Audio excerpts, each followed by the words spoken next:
Hey, I'm Ellecia, your non-monogamous relationship coach.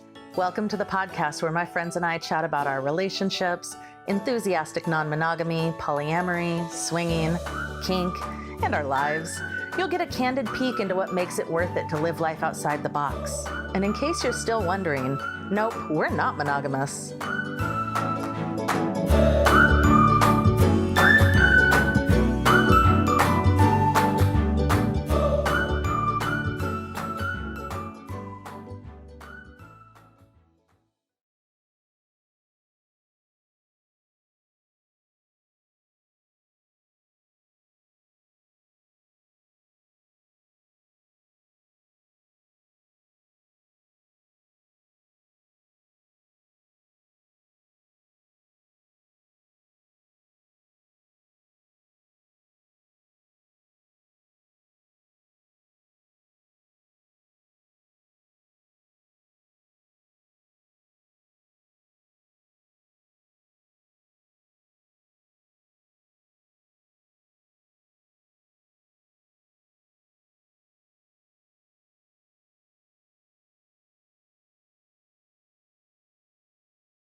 Yes. Amazing. I love it. Okay, we're here. So welcome to Nope, We're Not Monogamous, where obviously we're talking about things that are in relationships and people that are not monogamous. So I'm really excited to talk to you because you have done some really, really neat things. I I would love to hear about, well, first of all, I really like your Instagram, the In Bed with Strangers is Oh, thank you. fantastic. I enjoy that. And I would love to first of all just hear a little bit about what you do. I know that you've written some things and have some content out there. I'm curious. Well, tell our listeners about that. So currently, I have written 3 books. They're all lifestyle related, and they're all memoirs.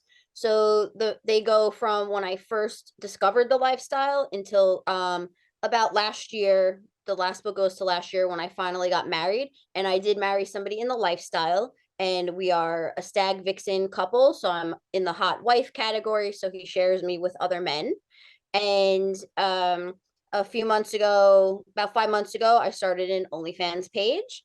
And, I went on my first podcast kind of randomly back, a few months ago. And I made some comment about a gangbang on Instagram. And then I got invited on this show. And then it kind of took off from there where people were really fascinated by the fact that people really live lives like this. And it's Mhm. not just in like TV and movies, like we are real people. They seem to be fascinated that my husband and I have a healthy relationship and we're happy and we're doing all these crazy sexual things. So it's weird. I kind of got, you know, not intentionally put into the spotlight a little bit where, I've been speaking out for the lifestyle and non-monogamy and all these other things where I never really expected to be a role model for other people. I was just kind of like figuring shit out for myself. Uh-huh. But, you know, that's the problem with having a life like this. You always feel like you're alone and that secret Mm. really weighs on you, and then you have the shame and the guilt. So the more you find people that are okay with what they do, the easier it is to accept that, you're doing it as well. And my husband and I don't have children, so we find it's a little easier to be a little more public because we don't have to worry about embarrassing our kids or their friends finding out. It's any shame that or awkwardness is just directly at us, but it's our actions. So, at the end of the day, we have to be okay with what we're doing. Mhm. So, people have really responded to our story, and it's very flattering and humbling to us that people want to hear, what we're doing, because we think we're just your average regular people. We don't see it as, that big of a deal. But when I started the lifestyle almost maybe like 19 years ago now, it Wow. was a big deal, and I Yeah. was ashamed, and I didn't fucking tell anybody, and I was, had all these conflicting things, and that's why I started writing about it, because I just needed this like therapy session in my head to understand what I was doing, and was it right? Was it wrong? You know, was it taboo? Was it inappropriate? And then I've always struggled with finding a relationship in the lifestyle. Like, I always wanted to date in the lifestyle, and it just never worked for me. Guys were just not accepting of it. They want to play with you in the lifestyle, but then they don't want to date you. They want to date somebody that they could take home to mom, and she's, this good little girl. And for years I just had this like these two personalities. I didn't know who I was anymore. And right when I was about to leave the lifestyle for a relationship, I ended up meeting my future husband, and it all worked out for us. So it's been a crazy, roller coaster ride, but it has not been easy.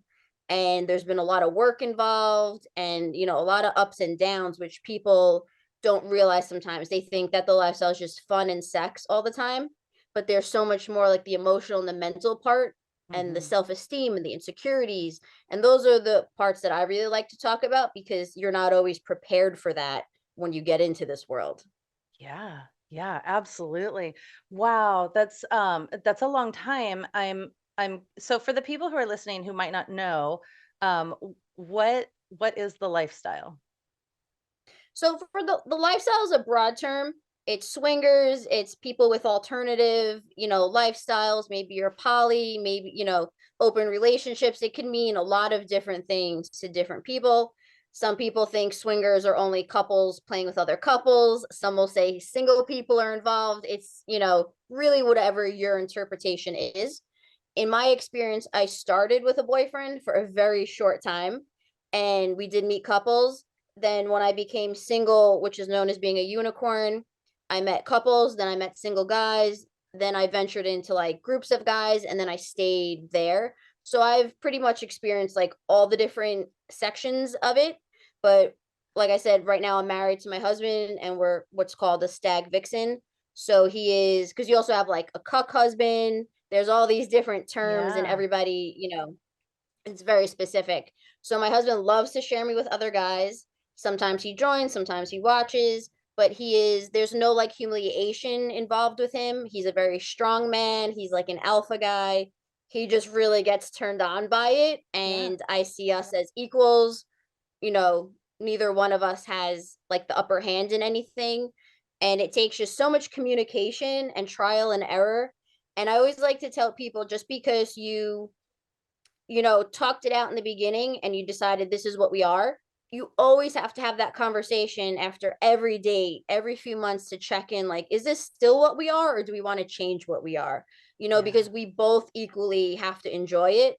I'm not going to get pleasure sleeping with other guys if he's not having fun, like watching it happen. It goes both ways. You have to feed off of each other's energy. And right now, as a stag, he doesn't see any other women. So Mhm. I'm the I was gonna only ask girl that that. he plays with. So that's like a big, a lot of people want to judge it and say, oh, he got the shit end of the deal, or, you're greedy, you're selfish. People always want to Mm, tell me I'm jealous of other girls, but it's none of those things. It's just not our dynamic, and there's nothing wrong with what we do as long as he's okay with what we're doing. right. At any point, he can speak up and say, I want something different, but he doesn't, and that's fine. And it's hard for people to understand that. But there's a huge community of people that do what we do, and it's normal to us. It doesn't seem weird. Yeah, yeah, yeah. It's like, I always try to tell people that, rather than making things equal, you want them to be equitable. So, like, rather than making sure everybody gets to do the same thing, let's make sure everybody gets to do the thing that they want to be doing. Right? So Yeah, if that's what he and wants to be doing, then that works. like some guys can't mentally understand how another man would want to see his wife do things. And that's fine for them. They're not built that way. It's something, I believe it's just like in your DNA, in your mental hardwiring. There's no explanation for why you like it, but he definitely likes it. So I'm not complaining. You know, I'm an Yeah. exhibitionist and he's a voyeur. So we're like this perfect match together. Yeah, yeah, beautiful. What I'm curious, so are you guys would you consider yourselves to be polyamorous at all? No, Or no. strictly physical? It's funny too because he laughs at me sometimes when I forget that we're non-monogamous because he's always with me when we play. We do everything together. So almost sometimes I forget that, you know, physically it's not monogamous because like in my heart and in my emotions I feel like we're totally monogamous, you know? Mhm. There's no feelings, there's no emotions. I don't play with him on my own even though he would let me. Like it's definitely a bonding experience between the two of us. So he Yeah. thinks I'm funny because I say that. I'm always like, "Oh yeah, I am in that category," you know? Or he'll say like, you know, "Well, I'm not monogamous, but he's monogamous." And it becomes, you know, when you start putting these labels on everything, it gets like so confusing. Uh-huh. But we, you know, every experience we have, we share as a couple, no matter what's happening. Mhm, mhm, that's great. I love that you guys have, um, found a dynamic that works really well for you. What would you say have been the biggest challenges? There have been a lot. So when we met, he was also in the lifestyle for a few years. So he was an experienced guy. So we were both single. But when you're coming into a new relationship and you're coming from different ends of the spectrum. So if people aren't in the lifestyle, they don't know it's a very different world for a single girl and a single guy in the lifestyle. Yeah. It's like night and day for us. So now you're trying to blend us together. And at that point in my life, I was coming off, you know, years and years of heartbreak and guys not respecting me for being like this slutty, like powerful girl. So I had built up all these walls and I was like this savage animal when he met me. And I didn't want to be contained. Like for all these years, I wanted a boyfriend. And then the one guy that wants to be my boyfriend, I just gave him like all this hell because I took out all my anger from like these previous guys Mm, on him. And I was so afraid to open up to one more person because I didn't think I could handle like another heartbreak. So he dealt with so much shit with me. And then, you know, we had a balance. We actually met in a threesome, my husband and I. That somebody else set up. We didn't know each other before we met in the threesome. It was pretty funny. So it was supposed to be like a one night stand, and then we ended up getting married. So that's pretty crazy. that's amazing. But yeah, but you know, even with a threesome, it's like, okay, we met in a threesome with another guy, so like this should be easy. But now moving forward, it's weird because when you have a third party, right? We started playing with like people I knew already, and there was a very interesting like something was off with the power exchange because now I have a new boyfriend and he's meeting guys I've known for years. And like that history does come into play a little bit for me. You know, I want my boyfriend to feel like the most important guy in the room. Not, I don't want him to feel secondary, some playmate that I've had for a long time. So in the beginning, that was a little rocky. And then I decided that we should only meet new people together. This way we could like bond over the experience and he wouldn't feel left out. Mhm. It was my decision, not his, because then, you know, people would say, oh, he's not letting you do this or he's making you get rid of your partners.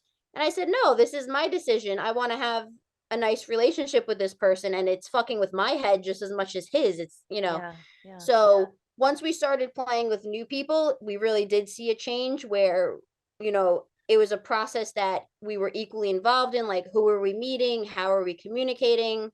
What are expectations for the date? So we started to really get closer as we were doing that. So for us personally, that was a very important change that we made. And then we were together a little less than a year when COVID hit, and I had just moved in with him. Mm. And it was so many changes. You know, I'm in my late 30s at that point. I never lived with a guy. It was a new relationship. I was in a new state because we lived an hour away from each other. So I moved to his house. I didn't know anybody. I had no Mm, friends. I left my job. Then the world shut down. And I had this massive like meltdown. yeah. And I just I don't say it was a nervous breakdown, but it was like pretty close to some kind of crisis. And I completely lost my sex drive. So Mhm. for almost a year, we didn't have sex once we lived with each other. And that was really, I see your face. Like, Yeah. we met in this high energy world of sex, and now I don't want to be touched. I don't And want now we're anything to do roommates with him. in COVID. Yeah, it was horrible. And it took so much time. I went to the doctor to make sure it wasn't my hormones, but it was all in my head. It was this Mhm. mental, I just couldn't handle all of the stressors, all these new things changing at once. And we fought like animals Yeah. because, like, it was just the two of us locked in a house for a year, just arguing, not having sex, not knowing what my problem was. Because he's like, you would fuck all these guys with no problem, and now you can't fuck your own boyfriend, and he wasn't wrong, but we didn't know what the problem was. So Yeah. little by little, we really had to work together. And it sounds crazy, but we had to practice like intimacy and holding hands and making out and like oral sex and then sex. It took months and months. It was a fucking nightmare. And looking back, like, I can't believe that I went through that, considering how sexual of a person I am. Yeah. Like, neither of us expected that. But he was very patient and very understanding. We both had bad moments during that process, but he stuck it out and we got through it, and we came out of it this like really strong couple. And after surviving that, I feel like there's nothing that we can't get through. And Mhm. it really opened up our communication and our trust for each other. And now, there's nothing that we won't tell each other. If it's about sex, not sex, nothing's too embarrassing, nothing's too awkward, because we've been to like the bottom of hell Yeah. together and we got through it. And we came out with like more respect for each other, and the closest connection that, we had, and it just keeps getting stronger all the time. But again, we talk about everything all the time. It never stops. You always have to make sure everybody is okay. And I also like to tell people that on the active scale, we're fairly active in the lifestyle, I would say, because, we don't have kids, we don't have all these restrictions. We can kind of do whatever we want. But there are plenty of times when we decide, like, we're just going to take a break. We want to be Mhm. together for a while, and there's nothing wrong with that. I think it's very healthy. Yeah. You should never rely on the lifestyle to have a good sex life with your partner. It's an enhancer, but I don't ever want it to be a necessity for us. And there's sometimes where he's like, we should have a date tonight. And I'm like, I just want to watch a movie with you on the couch. And he goes, oh, that's so flattering. Like, you'd pass up sex with other guys to stay with me. And I'm like, you're my husband. Of course I would. Yeah. Or maybe there's a night where I'm feeling crazy and he's like, I'm just really tired tonight. Can we do it tomorrow? Absolutely. Like, we're never going to fight over a date in the lifestyle. Like, that's just never going to happen. And I think that's a really important thing for couples to realize, that your relationship is always first beyond anything else that or anyone that you allow to come into it. Yeah. Yeah, I love that that when you were describing how your libido dropped and the way you guys came back together was like spending intentional time together, holding hands, cuddling, doing things that were sexual, right? But weren't like without the goal. And I think that that's really important because especially people like saying I'm very similar in that like my husband and I our relationship started with like a very high, it was a very sexual, we were doing a lot of really fun crazy things. And so when life takes its toll and that isn't happening, I feel like it's an even bigger hit, probably, I don't know, to our egos or our self-esteem or something, right? Than if we had like kind of a typical relationship.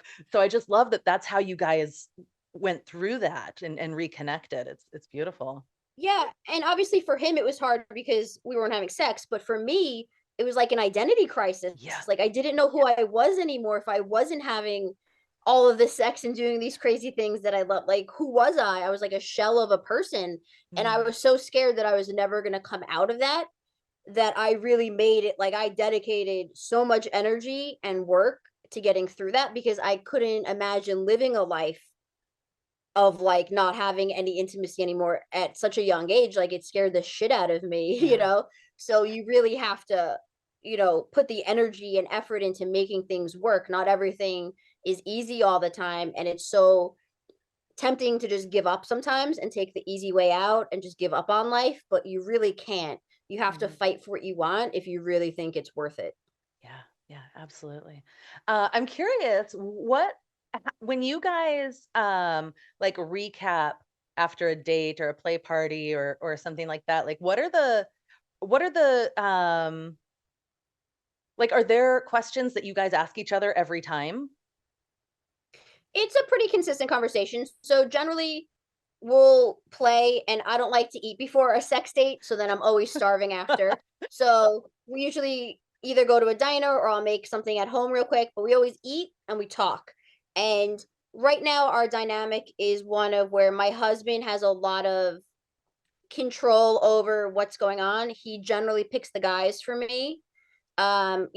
He decides what he's in the mood to watch. Is it black guys? Is it older guys, young guys, one guy, five guys? So he's earned the right, this wasn't like day one he could do this for me, but we're close enough now where I completely trust him.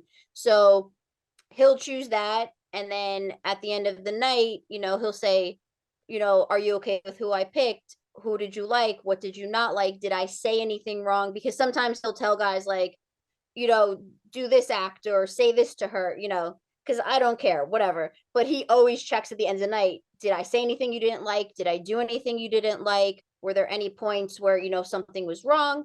And it's usually a no. And then we'll always just like critique the guys together. We'll talk about like who had a really nice cock, who fucked me the best, who was a little disappointing. It's almost like we're girlfriends at that point, just like dishing on these guys. It's hilarious.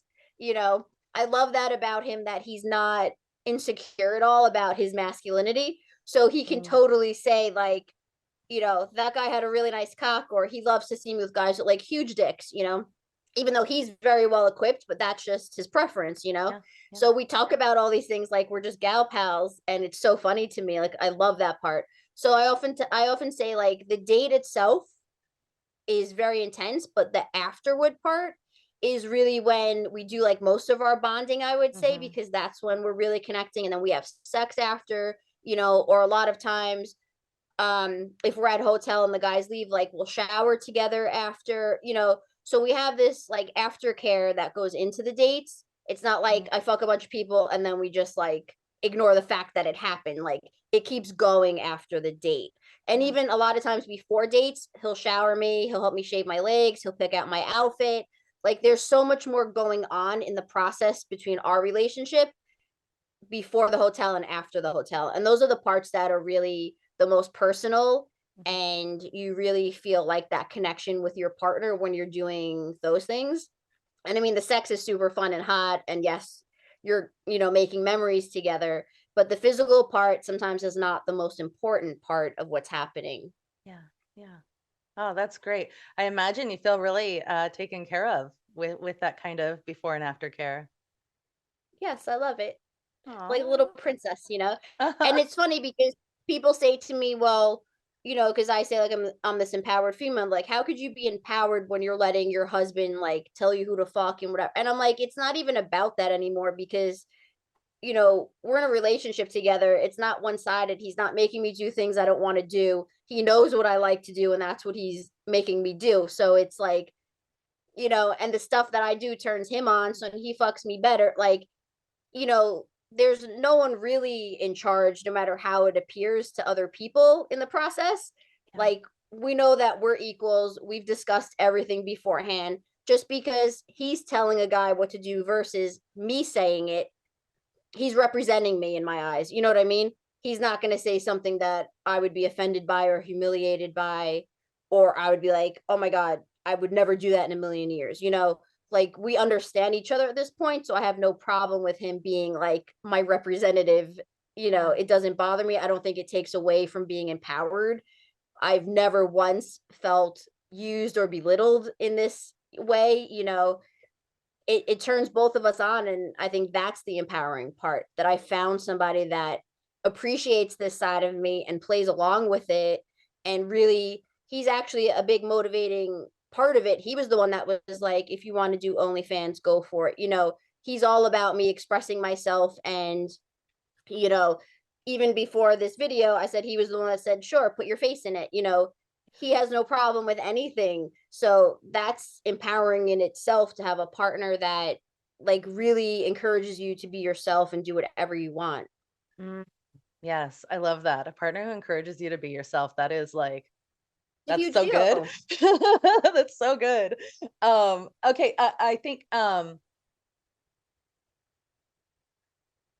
people are going to be upset if I don't ask you this. How do Mhm. you find people to play with? We are members of a couple of like adult websites.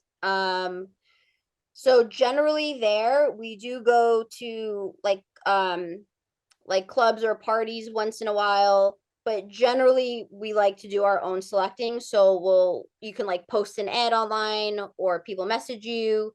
We also get a ton of messages from people on Instagram that hear me on podcasts, but generally those don't really pan out. We prefer to play with people that are in the lifestyle. I think it's a Yeah. little easier. They understand the etiquette a little bit better, and it just makes it a little more seamless. I get a lot of messages from people on Instagram that just write like, "Hey, can I heard you on a podcast? Can I fuck you?" Right. And I'm Yeah. like, that's really I not get that too. what I'm looking for. Yeah, it's like No. that's not really how this works. Or, they don't understand that my husband is actually going to be there watching this. They want me to come out by myself. So we have, we're not opposed to it 100%, but generally it's just easier to play with guys that understand our dynamic and have Yeah. respect for it and experience with it. It's also, hard for people that have never had group sex before or a threesome to just perform the first time great. So we like guys that you know are not shy and can perform well under pressure. It's just a little Mhm. easier. But yeah, I would say mostly, on swinger sites and stuff, that's where we find everybody. And we Yeah. do play with people repeatedly. I know some couples have like a one time only rule, but if we like guys, we have no problem seeing them again. But my husband loves to watch me with new guys, so we Mhm. always have to meet new people. Yeah, yeah. I okay, I want to reiterate something you said, that a lot of times when people are new to group sex scenarios, it's hard to perform. I just want to say that again. I try to normalize that all the time because a lot of people with penises think I'm going to get this ultimate fantasy fulfilled. And then they show up to it and they're like, oh, this is really overwhelming and my body is not performing the way that I was hoping it would perform, and they feel a lot of like shame and disappointment. And I want to normal. I want people to know like that's actually normal. Like that happens a lot. It's a very popular problem. And I think it's also important to know like your comfort level going into this. Like I've been doing this so long now where I don't really need introductions. I don't need to get to know you. Like I can just have sex like the snap of a finger. If you're new to this, you might want to have drinks. You might want to have a conversation with people. Maybe you don't want to play on the first date, and that's fine. Just like know your boundaries. But I hate when people come in super hot and aggressive that have never done this before, and they talk all this shit about how all this stuff's going to happen, and then they're just like in shock when you get naked. Like just be honest, say this is your first time, I'm new, I'm unsure, like that's totally fine, Feeling everybody's it had a out. first experience, but just be honest about it, because then we'll be more accommodating also. Yeah. Like maybe I'll tone down my aggressiveness with you and won't scare you away. Like it's okay. And not everybody has different play styles. Everybody wants a different type of sex for their partner. Some people want sensual guys, some people want rough guys. Just find people that want what you want. Don't go for someone that wants the opposite type of date from you. You know what I mean? Because now you're Mhm. just setting yourself up for failure. So I always tell people, try to really pick compatible people with you, because there are so many. And if someone says no thank you to you, that's fine. There are other people. This isn't, I think that's another myth, is that people think everyone in the lifestyle is fucking every other person in the lifestyle. And it's not like that. We are selective, we are choosy. We still want people that we want. It's not, I'm not just going to fuck everybody because you say hi to me. So don't be offended when people say no thank you. It's just like the real dating world. Not everybody is a match for everyone, and that's perfectly fine. Like, do not let that crush your self-esteem.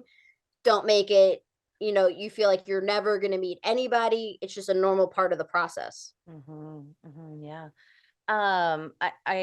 The other question I had was about if somebody is new, say a couple is opening up and wanting to explore, um, and so here's the thing that I often see is people are scared to get on like websites, like swinger websites. They're like, oh my God, what if people see me there? I'm like, Oh my well, God, the then they're fear that already people. there.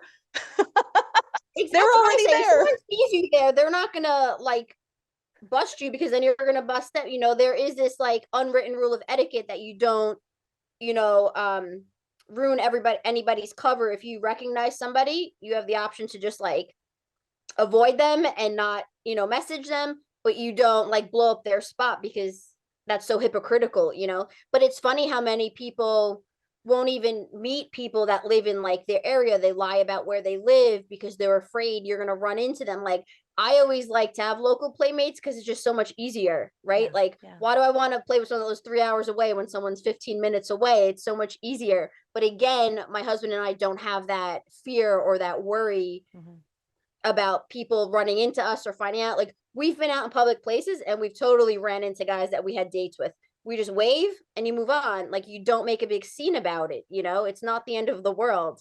But I think you were gonna say, how would I suggest getting into the Yeah, yeah, lifestyle? yeah, yeah. Hmm. So, I mean, I think I went a good route when I first started. My first experience was just going to a club. I think that's a great way for couples because you are not pressured to do anything. You don't even have to talk to anybody. You can just Yeah. observe. You can just see what it's like, what other people are doing. You can play together. You can like see if you're exhibitionist, if you're a voyeur, what attracts you, like that's happening. Some places have like, fun sex like props and equipment that you can try. And also, I think a huge thing for me was just learning to be naked in front of other people, right? Because we're raised that your body is private, you need to be modest and humble. So the first time I went to a club and people were naked, I was like, holy shit, like, why aren't they embarrassed? And to this Isn't day, that the like, best the best thing for your own self-esteem and like body yes, image? Holy shit, that yeah, blew my mind. I was like, "Oh my God, I'm hot." especially like, not that you're comparing yourself with other people, but when you see people that are like maybe a bigger size than you or not as fit, and they're running around naked, not giving a fuck, it's so inspiring and empowering. Like, oh my God, like, why am I ashamed of myself? Like, no one cares here. The same thing with going to nude beaches.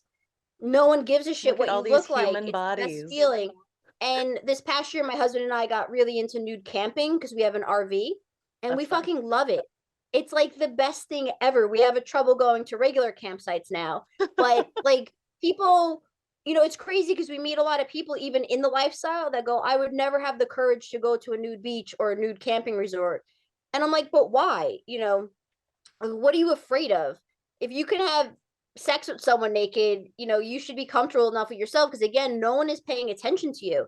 It's a very personal experience being at nude places, and it's really all about like your confidence. And it's funny because it's one thing to be naked when like you're in like a sexy pose or like doing something flattering with your body, but we started bike riding, playing tennis naked, and your boobs are bouncing, your stomach is like wrinkling, and I got over it because no one else cared. Yeah. Everybody else's body was doing the same thing, and it really makes you like appreciate just being comfortable Yeah. and being secure with what you have. And that's been one of the most like amazing experiences that I've had through all of this. And like, I just wish other people would give it a chance because Yeah. people are always like, oh, I'm too fat to go, I'm not in shape enough, I'm too old to go. You are not. No. Anybody can go and it will change your life. I am a real firm believer in that. Yeah. But going back to the swing club, I think it's a great starter Yeah. because again, no pressure. You just get a sense of it for you and your partner, what you like, what interests you, what you're comfortable with, and you can go so slow. There's no rules to what you have to do or what you can't do. Some people might find that they just want to play in public with their own partner and never touch anyone, and that's fine. You know, it really, there's no rules, but I feel like that's so much easier than jumping into like a date with somebody and not Yeah. knowing how you guys feel about stuff. And I just think it really starts to open your mind to like all of these new things, all these possibilities, and it's just a good starting point, and then you branch out from there. Yeah. I completely agree. That was my husband and I, the first time we went to a club, and we agreed we weren't gonna like play with anyone or anything. Mhm. And we just went and we watched, and we went to a private room and played together. And then we went home and spent a couple of days talking about all the different feelings, Mhm. right?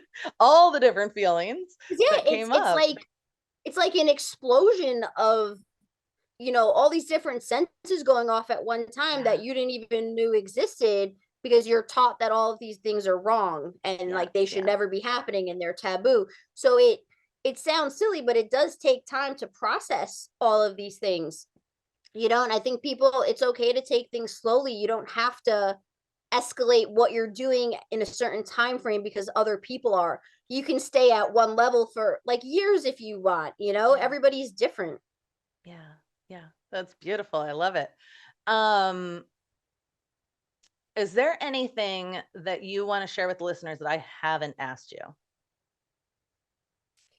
um I think another thing about the lifestyle is to remember that consent, some Mm, people think because you're in the lifestyle, you're giving up your consent. Like if you agree to be somewhere, now you're just like, open season for anybody to touch you.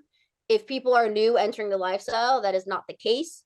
You yeah, always ask permission before you touch someone. Like this is not just like grab people and like sexually harass people at all. We still have boundaries, we still have rules. You ask permission, no means no. And I always like to tell people, even if you started with a yes and you start playing, you can say no at any time, guy or girl, because we always talk about females with consent, but guys have the right to stop things too if they don't feel like comfortable with what's happening. yeah, yeah. So You can I've always had change your plenty of mind. times where I was in the middle of a date and I no longer felt comfortable. So I stopped it and I left. And it fucking sucks. It's embarrassing, but your self-esteem and your safety is much more important at the end of the day than like embarrassing or hurting someone's feelings. Hmm. So whether you're at a club or you're on a date by yourself, it's your body, it's your choice. You decide what should happen to it for the entire like extent of that date. So never, I don't want people to feel like, oh, I told them I would go to the room with them. Now I have to do X, Y, and Z. Like it's never too late to stop what's happening. I think that's a really big thing. And just that, you still treat people with respect, even though we're doing sexual things together. We're still normal people. And you Yeah. still approach us with like class and respect. And for us, at least with me and my husband, it's really important that you acknowledge my husband if you approach me Mm, somewhere. And I think the general rule I would say is if you see a couple and you're a guy, you should, address the husband first, just as respect, because I am his wife. Like, you know, that's like you wouldn't go up to a girl at a bar and just talk to her when her husband is standing there. It's the same protocol. If you want to sleep with someone's wife, you should at least be polite to them in the beginning. But people, you're laughing, but people don't realize this true. shit. Yeah, Like it's such common sense, and people just they miss the mark on it, and it makes such a bad impression that it's a huge turnoff to a lot of people. yeah. Like, let's just acknowledge everyone here. Yeah. How can people find you? So my Instagram is at inbedwithstrangers.official, and OnlyFans I am hot wife life 869. Nice. And then on my Instagram is my link tree. It has all of my book links, all of my podcast interviews, all of my other information like that. And I also just started a newsletter so people can sign up for that if you email me at inbedwithstrangers@outlook.com. So that's a new thing so people could stay up to date on like Nice. where I'll be, what we're doing. Yeah, awesome. And I'll put all the That's it. links in the show notes. I have one more question. I have a segment that Yeah. we only share with the supporters of the show, patreon.com/notmonogamous. It's called Just the Tip. And the question is, what is your best or favorite sex tip?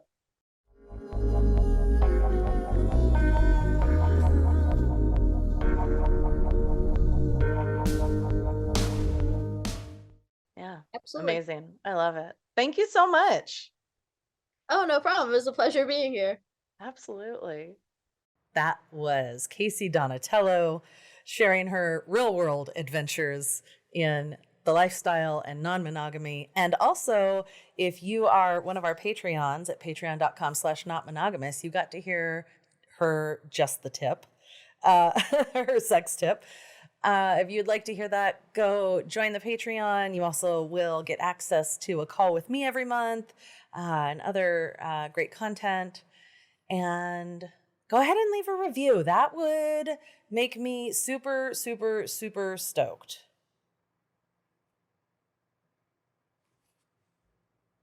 Bye.